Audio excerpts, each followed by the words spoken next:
We'll see who's going to be the Alex DeBrincat this year to break out in the Central Division. A couple of the candidates we came up with. How about Andre Burakovsky? Maybe a change of scenery for him could be a good thing coming up in Colorado as that team seems loaded for bear this year. Yeah, he needed a change of scenery. Burakovsky was a guy that really burst onto the scene with the Capitals, had a nice rookie year, but kind of regressed every year since then. It's hard to understand because he's such a quality player. He generates a lot of speed through the neutral zone. He shoots very well.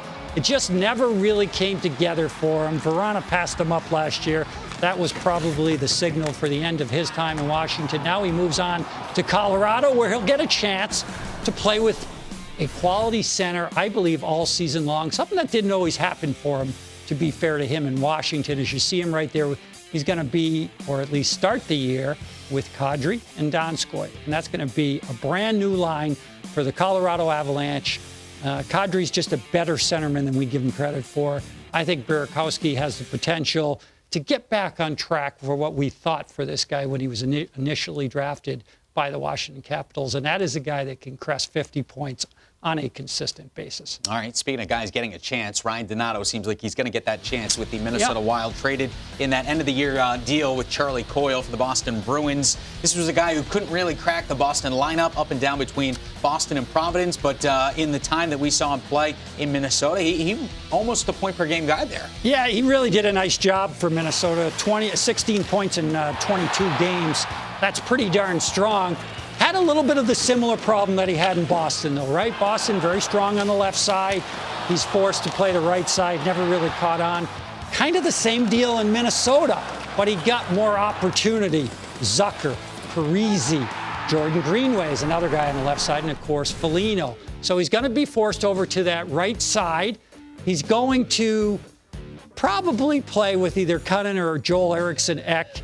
Either way, this guy proved that if you show confidence in him and he gets it in himself, he can score at the National Hockey League level. I'm expecting him to have a big breakout year this year. I'm actually expecting him to, A, either compete with Fiala to be in the top six, or B, eat up one of those spots on the left side. He's got that kind of talent. Is he one of those guys who can be more effective when he's in the top six just based on the style and the way he wants to play? If he gets that opportunity, he absolutely can be. We saw that just when he played in the Olympics.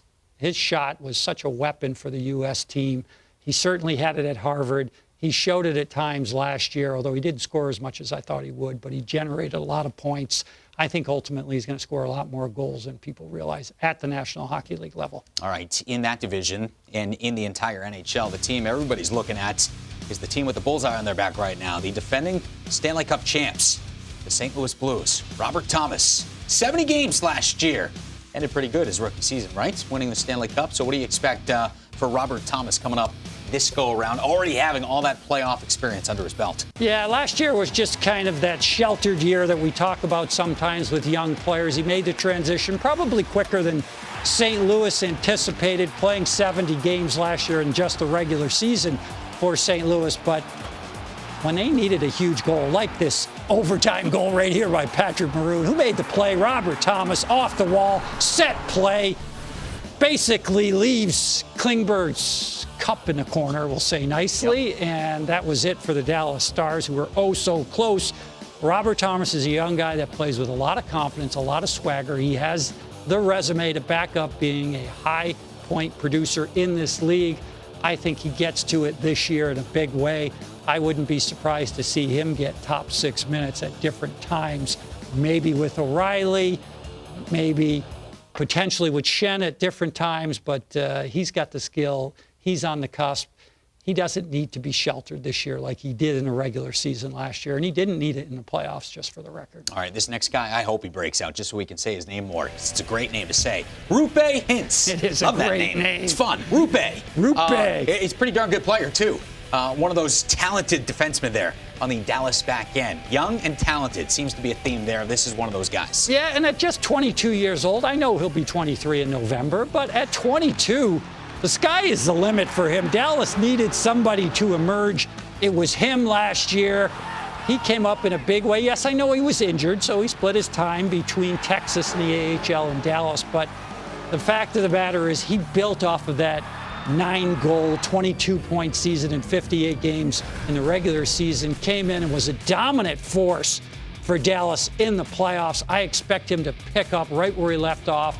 That spot is wide open for him, and oh, by the way, going to have a natural sniper on his right side in Joe Pavelski this year. That's going to help build his confidence even more. Roope Hintz is that prototypical transporter of the puck. If you give it to him in the defensive zone, he's going to get it down to the other end, to the offensive zone, and make a play. That's going to fit really nicely with Joe Pavelski's game because there's not a lot of players better than him in a half-court offense. You can count on Hintz to lug the mail. You can count on Pavelski to finish. That's going to add up to a breakout season for Hintz. A lot of people picking this team to win that division. What do you think? And go even further than that. Absolutely justified right now. They were very active this summer, adding Pavelski and, of course, Corey Perry.